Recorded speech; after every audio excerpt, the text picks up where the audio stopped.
Imagine a room being dark for 10 years. It doesn't take 10 years to bring light into it, right? One strike of a matchstick is enough. Who is the one person who influenced the most in your life and why? The one person who influenced the most is Gurudev Shri Ravi Shankar. You know, I lost my father very early, right? 4 people came to our house saying that they have some problem for which they want solution. They took my father to the next house and they killed him. Later we realized that they were Naxalites. Since then I was looking for an elder brother or a father figure. Once Gurudev came into my life transformed. How do you do this for a top CEO? Let us say that a CEO has a 100 crore turnover company. So if he has to move to 200 crore, 300 crore, it has to have a different set of beliefs. Most people who are successful in one area of life ignore progress in other areas of life. For example, somebody who is rich is not healthy. Somebody who is healthy is not happy. Somebody who is happy is not making a great impact on this planet. You look at anybody who is successful in one area of life, other areas don't have so much light as they should have. So in my mind, if we want to be successful, we got to be ready in 3 aspects. Number 1, intensity. Number 2, authenticity. And the last and most important is, You have coached more than 10,000 people. When you coach someone, what is the first step that you take? everybody has spiritual aspect in them which they don't attend to. No success is complete if it does not lead to inner blossoming. All the answers that they seek from us are there within them. You have worked with prison inmates and you also worked with top CEOs. What do you think is common among their inner struggles, right? That made me think a long way back. What do you think is the most hidden belief system that people have that makes them stuck at where they are, and no matter how hard they try consciously, they cannot even move an inch without breaking that hidden belief? What is that? See, people are always seeking love, appreciation, support, trust, like I said earlier. So it's that fear of losing love is the first thing that stops them from taking action. Give only one tool for a client, and that one tool has to give that person a breakthrough.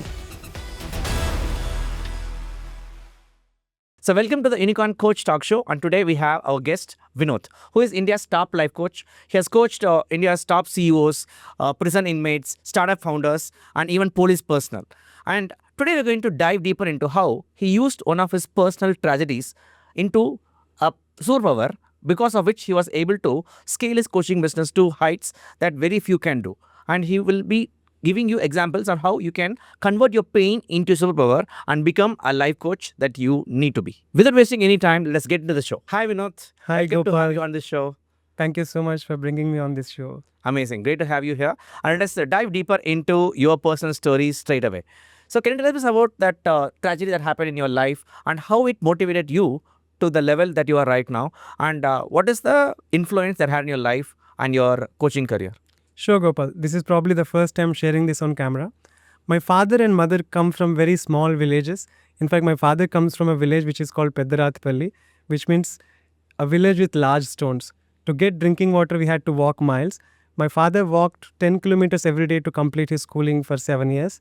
And then he was the first person to step out of his village to find a livelihood. Because in those days, if it rained, everybody celebrated because of the agriculture was the major source of livelihood. But when my father got this opportunity to work in coal mines, he ensured that 100 people from his village got an opportunity to work. So that gave that sense of security for them to live lives. Because he had a tough time going to school, he started a free school, which helped 10,000 people complete from LKG to 10th standard. And he brought drinking water to the town. He brought municipal roads. I already have tears in my eyes. I think I was 8 years old when this incident happened. 4 people came to our house saying that they have some problem for which they want solution. They took my father to the next house and they killed him.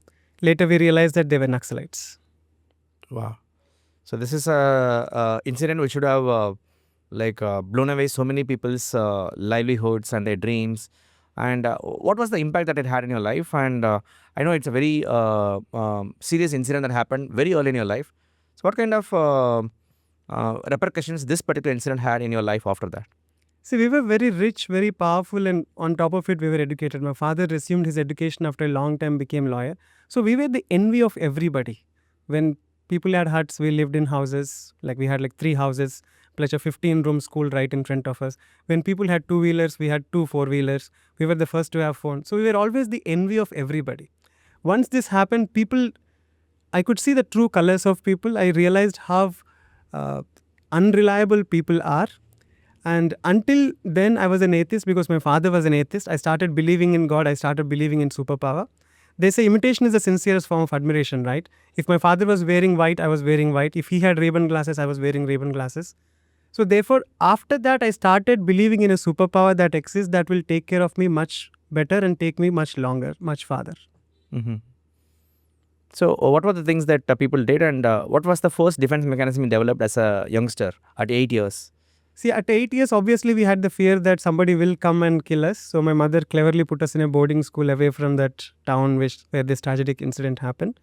And we went to a kind of cocoon for several years until we felt safe to come out. I don't think I ever went to that village until 25 years later. Mm-hmm. So we were in a cocoon, to say the least. All right. After how difficult was your boarding school? Right, you have been in the nurture of your father and mother for a long time till 8 years. Now you put into a boarding school, like where you being bullied there, or where you did face any kind of circumstances where you felt that you really need to develop something that will protect you. So, what are the kind of things that you had at that point of time? That's a good question, Gopal. I remember that until 10th class, until 10th standard, I continued to believe that my father will come back because I never accepted his death or his murder, to be precise.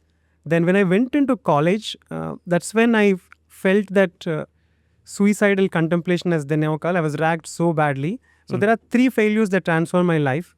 One is I wanted to be a cricketer. I worked hard for several years, did not happen. Number 2 is I wanted to be a cardiovascular surgeon. I gave the medical entrance once, did not happen. Twice, did not happen. Thrice, did not happen. Reluctantly, I chose BDS. So I was racked so badly in my college that entire year, all I was thinking was how to commit a suicide that does not look like a suicide. So I think towards the end of the first year, I happened to do the Art of Living program, which increased my confidence, which helped me find peace within myself, and which inspired me to be of service to others. Wow. That I think is a turning point in my life. So, can you tell us about the inspiration, right? What kind of inspiration did Art of Living played, and how did you came to know about this program, and what was that change, right? How did you change your inner life that automatically transmitted into your outer life? I remember very well, I was in my college canteen when everybody was reading a pamphlet that had Pulala Gopichand's testimonial in it. He said, in Guru, I found a guide, I found God, I found friend. So I was looking for that. Remember, I lost my father when I was 8 years old. So until 18, I was looking for an elder brother, or I was looking for a father figure in whom I could confide, in whom I could gain that strength from. So when I came across this pamphlet, I really loved it. Do you want to be more happy, more peaceful? Obviously, yes. Do you want to achieve something big in life? Obviously, yes. Do you want to be of service to others? Obviously, yes. So the next thing that was obvious was to enroll in the workshop. I sat down in the workshop. I loved the techniques that the teachers taught, especially the Sudarshan Kriya. It helped me release all the stress, all the fears that I had that somebody will come and kill me someday. And then at the end of the course, it was so clear to me that all the fears that we have are inbuilt. There is nobody who is imposing fear from outside. And if we can let go of fears and give space for courage, we can bring any change that we want in our lives, also in others' lives. Wow. Okay. This is an amazing transformation. And how did this lead to your coaching career? So you are Art of Living student and you learned all these things. What was the next thing that happened that led you to your coaching career, Vinod? See, I didn't like what I was studying, obviously. I wanted to be an MBBS cardiovascular surgeon. So BDS started off with a regret. How can I escape was I failed in all my first year exams, anatomy, physiology, biochemistry. It's a pure miracle that the first miracle that I experienced after doing Art of Living is passing the first year. So then I became a senior. I did not want my juniors to go through that pain. So I started the anti-ragging squad. Then I ensured that everybody in the college did the Art of Living program. So which helped them find inner peace as well as build harmony with their stakeholders, whether it is seniors, juniors, parents, teachers. And then in retrospection, I realized that I failed because either I was not ready fully, or I did not have a coach, or I did not have a community of cheerleaders. Let me explain that in detail. When I wanted to be a cricketer, I did not have anybody to look up to. When I wanted to be a cardiovascular surgeon, I did not have anybody to look up to. Similarly, when I wanted to be an IAS officer, I did not have anybody to look up to. So in my mind, if we want to be successful, we got to be ready in 3 aspects. Number 1, intensity. How intensely do we want what we want? Number 2 is the authenticity. How authentically we express it to others. It's not what we want, it's why we want. And the last and most important is consistency. If we are intense in our desire, authentic in our expression, consistent in taking action, anything in the world is possible. Wow. Number 2 is having a coach who can show you what you cannot see. See, all successful people have coaches. Sachin Tendulkar had a coach. Virat Kohli had a coach. What is the latest one? Steve Jobs had a coach. You take any successful people, they have coaches. And the last is a community of cheerleaders. What's the point of playing and winning a game if there is nobody to celebrate the victory with? So how do you do this for a top CEO? Let us say that a CEO has a 100 crore turnover company. So if he has to move to 200 crore, 300 crore, it has to have a different set of beliefs, skills to have. So how do you work with a top CEO? How did you take your skills that you learned from Art of Living? And what are other skills you developed that made someone to grow? Like, can you tell us about how do you coach a top CEO? Because they all have a lot of baggages, they have a lot of pressure, a lot of responsibilities. How do you take on a top CEO and work with them very closely to create the transformation that you want them to have in their life? That's a wonderful question, Gopal, because most people think once they become CEO, they have figured out everything in life. That's not true. Most people who are successful in one area of life ignore progress in other areas of life.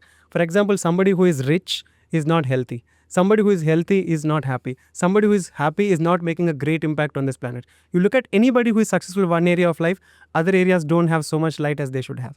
So when somebody comes to me saying that he wants to achieve 200 crores from 100 crores, I would like to ask him what is his progress in other areas of life. See, when you go to a gym, you want to develop the whole body. You just don't want biceps on one hand, right?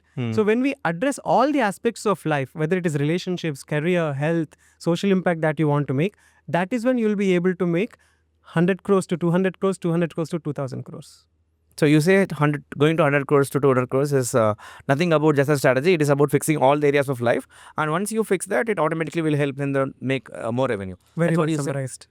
Wow, and what are the results? Did you coach somebody, and what are some of the kinds of results that people got with this? I've coached quite a lot of people, some of them at the Celebrity League who does not want to reveal their names, but I can tell who they were. There was a cricketer who was outside the team who lost his place in the team. I coached him, I fixed his relationships with his wife, and then he subsequently went on to play for the national team and also became the captain of that team. He is currently coaching the same team. I coached somebody who is outside 1000 ranking when he was playing tennis for the country and today is in top 300s. I also coached somebody who was making hardly 7,000 rupees per month. 5 years down the line, she's making 45 lakhs per annum. So there are so many such examples. So that's amazing, Vinod. Now, you have coached more than 10,000 people. When you coach someone, what is the first step that you take? What is that you help them unstuck? What is the first step that you take for them?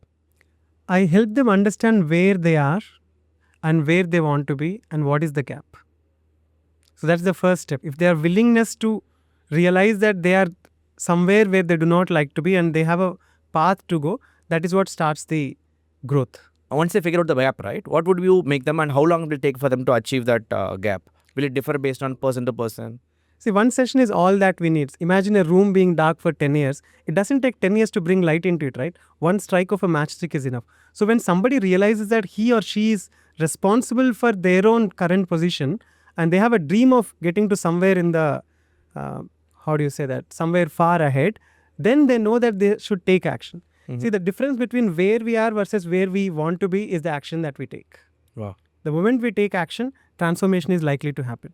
Wow. And you also said to me that you are a fan of Tony Robbins and you're also a fan of Sri Gurudev Ravi Shankar. How do you combine these two things, right? A strategy of Tony Robbins, the energy of Tony Robbins, and the spirituality of Gurudev. How does these two things combine together? That's a very good question. Most people who know me in the Tony Robbins circle don't know that I'm a devotee of Sri Ravi Shankar Guruji. At the same time, most people who know me as a devotee of Sri Ravi Shankar don't know that I read, work, and learn a lot from Tony Robbins.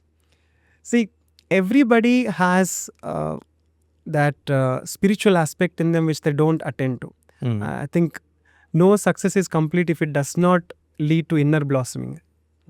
So spiritual aspects, spiritual wisdom, whatever I learned from my Gurudev Sri Ravi Shankar ji, plus the strategies of Tony Robbins, the way he thinks, the way he breaks patterns, the way he buries the old beliefs, that has helped me become somebody who can help achieve goals faster and easier. So it's the spiritual wisdom that I imbibed from my master, plus the practical insights plus strategies that I learned from Tony Robbins and the like, help me stand out as a speaker who will help people achieve results faster and easier. Got it. Okay. And you said to me that for each person the routine will be different. But I just wanted to ask about you, right? Okay. How do you combine the spiritual and the strategy aspects of Tony Robbins and Gurudev Ravi Shankar and create your own personal daily routine? What is the daily routine you follow that makes sure that you are getting the spiritual energy as well as the strategy energy that Tony Robbins offers? Daily routine becomes powerless if you don't have a powerful vision. See, what's the point of meditating for 10 years if you don't have a vision of transforming the society? Yeah. So every meditation that I do is followed by visualization on what is the best that I want for that day, that week, that month. Let's say you want to touch or reach 100 crores in a year.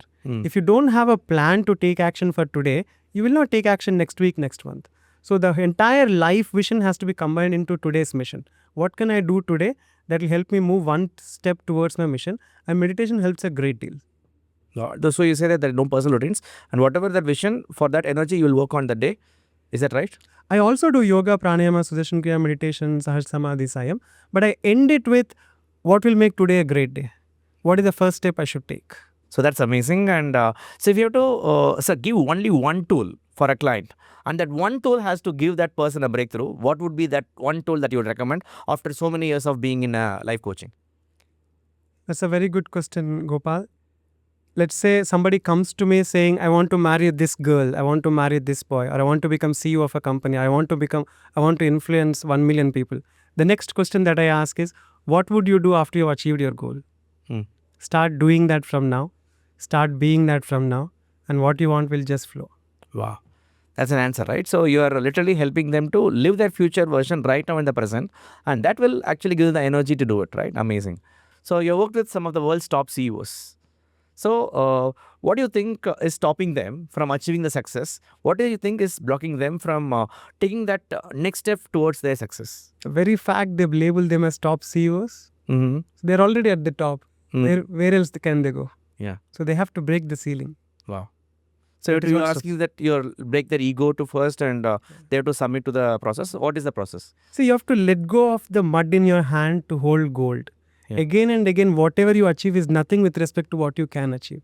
So if we can burn that complacency that comes from holding on to something for too long, I think then we can achieve a lot more, contribute a lot more than otherwise. Amazing. That's a great story. So, like, you worked with prison inmates and you also worked with top CEOs. What do you think is common among their inner struggles, right? What do you think is the common inner struggle among both of them? A prison inmate, a CEO, right? Okay. What do you think is the... Both of them are struggling to be known for who they really are.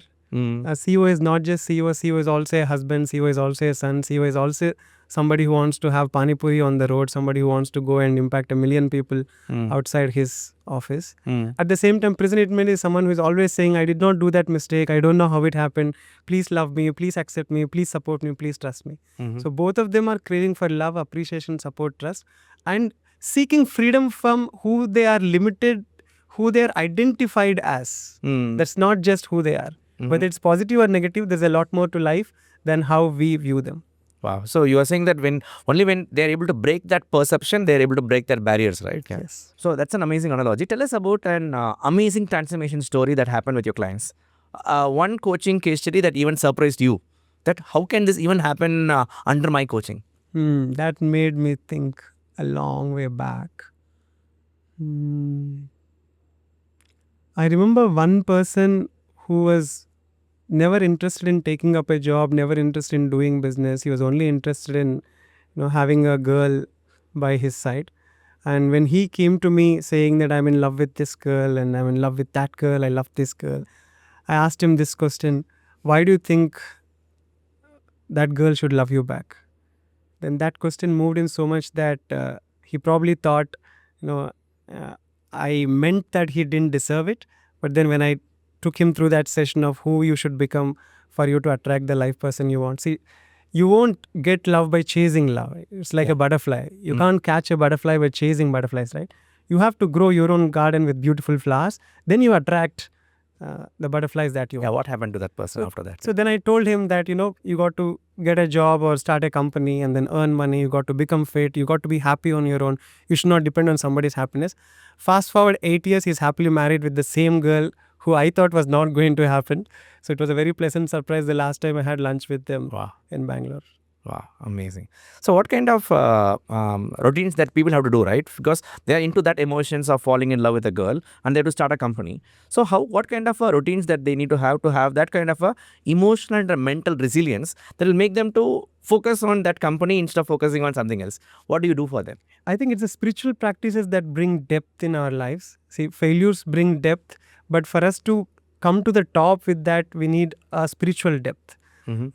Similarly, success will give us the height, But for us to hold that success, we need another strength. Yeah. So that is what comes from spiritual practices. Yoga, pranayama, Sudarshan Kriya, Sahaj Samadhi, EFT, Hoponopono.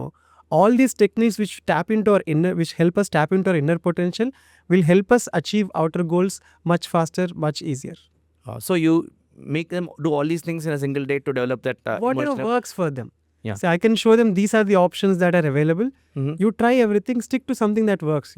Wow. If you continue doing all the techniques that are available in the world, then you'll only go to bed without doing anything for Yeah. that day. Yeah. So you customize everything for their schedule, their time, etc., right? Correct. So one question about coaching I always had. What do you think is the most hidden belief system that people have that makes them stuck at where they are, and no matter how hard they try consciously, they cannot even move an inch without breaking that hidden belief? What is that? See, people are always seeking love, appreciation, support, trust, like I said earlier. So it's that fear of losing love is the first thing that stops them from taking action. Mhm. For example, if somebody is injured, Mm. because he's injured, he gets some love from the company that he has. Yeah. So it's fear of losing love that stops people from taking action. Number 2 is fear of failure. What if I fail? What if I fail? What if I fail? That is what stops people from taking action. I think a lot of coaches also, right? They actually don't take action because they think that they will get rejected and they will lose the love that they have with their friends when they ask them to become clients of them. How do you think they can handle this? Let go of the fear of judgment. See, if you are a good hairdresser and if you're not selling your services, that is insult to the God who's given that gift to you. Yeah. Do you really want to insult God? No. All the gifts that we have for others, if you're a good singer, it is for others. If you're a good cook, it is for others. Similarly, if you're a good coach, it is for others. If you don't go and tell them that you are the best coach in the world, how will the best client know that? So we have to sell. Selling is a form of love. Amazing. So I think this is where coaches miss the game, right? It is all about expressing your love, expressing your desire for helping people to get to where they want to get. And that's why you are communicating to the clients. And when you let go of that rejection, right, you are full of love and you're going to get whatever you want to get. This has been amazing, Vinod. I just wanted to know where you are seeing yourself 10 years from now. And what do you think should happen the 10 years from now so that you're very satisfied with your legacy? I believe nothing can be achieved alone. Probably alone we can go fast, but together we can go far. So 10 years from now, I want to help 10,000 people receive this award by coaching 1 million people and making $1 million or more. Wow. So that's what I think is worth working together for. Wow. That's an amazing vision, right? Helping others to achieve something and eventually we'll get whatever you want to get. Who is the one person who influenced the most in your life and why? Thank you so much for asking that question, Gopal. The one person who influenced the most is Gurudev Shri Ravi Shankar. You know, I lost my father very early, right? Since then, I was looking for an elder brother or a father figure. Once Gurudev came into my life transformed. Until then, I was seeking love. After that, I was spreading love. Because Gurudev shows so much love to anybody and everybody that you can't help but fall in love with him. In fact, Gurudev says, don't fall in love with me, rise in love with me. So everybody should have a spiritual guru if they want to blossom to their fullest potential. My guru, spiritual guru, Sri Sri Ravi Shankar ji has touched more than 800 million people across 180 countries. So I ask myself, can I not touch one person today? Can I bring a smile across one person today? It could be a stranger who is not even making an eye contact. I ask him, hi, how are you? What's your name? And after he says his name, I could say, you have a beautiful name or a beautiful smile. That will make his day. So the one person who influenced the most is Gurudev Sri Sri Ravi Shankar ji. I'm extremely grateful that I have a guru in this life, and whatever I've become today, whatever I'm doing today is because of his love, his blessings. And I genuinely think everybody should have a spiritual guru if they want to do something big in their life. I mean, even if they don't want to do anything in their life. Yeah, I agree as well, right? Spiritual stamina is so important for us to face all the storms that life offers us and navigate through that. Without spiritual stamina, people cannot do it. And thank you so much for sharing your personal story with Gurudev as well. True, Guru. True, Gopal. Thank you so much for asking that question. Yeah. So, what's one piece of advice you would want to give to a coach who is just starting out and he's pretty young, like when you began your journey? Don't give any advice to anybody. If Bill Clinton were to come, or let me give you an example that you'll resonate the most. You use iPhone a lot, right? Yeah. Imagine Steve Jobs coming to you and asking, tell me, how do I use iPhone 16 or 17? You will not take a whiteboard and a black pen and say, come on, here are the basic step 1, step 2, right? You will tell them, boss, you are Steve Jobs. That is exactly what coaches should do. all the answers that they seek from us are there within them. We just have to turn the question a little bit and ask, what would you do if this were not true? If people say, I am stuck, what would you do if you were not stuck? If people say, I am fearful, what would you do if you are not fearful? That alone brings a tremendous transformation in anybody's life. Because coaching is not about advising, coaching is about creating insights, inspiring them to take action, and supporting them until they get the result that they want. So let us say that you are supporting your clients, but they're not obeying to you. They're not listening to you, and they're not following through, and they're not taking action. What will you do with those kind of clients who, no matter how hard you try, they're not sticking to any routine that you have? Because this is another fear coaches have. How to make somebody to stick. But your clients, they have been sticking to routines for a long, long time. How do you make them do things? So there are only two reasons for which people will do anything. Number one is the pain that drives them. They've already gone through the pain, therefore they don't want to go through that pain again. Number two is the pleasure or the gain or the joy or freedom that they would experience if they got the goal. So we should always ask the question, what will happen if you continue to stay like this for another 5 years? Nobody likes to stay in the washroom for 5 years, right? Yeah. So let them be in the washroom for a few minutes. Let them let go of the load that is holding them back. They will come back. This is fine. So, like a lot of people come with that fixed mindset, right? I am this person, I am that person. So, what are the set of things that makes them to go from fixed to that growth mindset? And in your routines, do you include that as well, where people shift to a new identity, step onto a new identity? Because if they focus on the identity of the fixed mindset, they are not going to grow. But with the growth mindset, they will grow. So, what is that you do in kinds of routines that will move people from fixed to growth mindset? Very good question, Gopal. Like I said, our routine should match our vision. If we don't have a big enough vision, we will not stick to the daily routine that we want to have. So therefore, I split the goals into 3 categories. Category number 1 is the minimum that you can't miss. Let's say somebody wants to achieve 100 crores. I ask them, is that the target or is that the minimum? So most people have target goals after which they want to celebrate. They don't have a minimum goal that they can't fail. So I break it down to that such small factor. Let's say 100 crores in 1 year is somebody's goal, and we break it into 1 crore that they might have to achieve in the next 1 week. Do you think that's a small factor? Yeah, good. Yeah. If they themselves are saying this is the minimum, we can't fail, they can't fail. Yeah. That they will achieve. Then once they achieve that, it's so easy to 2x, 3x, 10x. There's a beautiful book, 10x is easier than 2x. So for them to do more, they'll have to push themselves more. If we keep expecting the best from others, we will not succeed. If we keep expecting the best from others and do the work, inner work from within, that's when we succeed.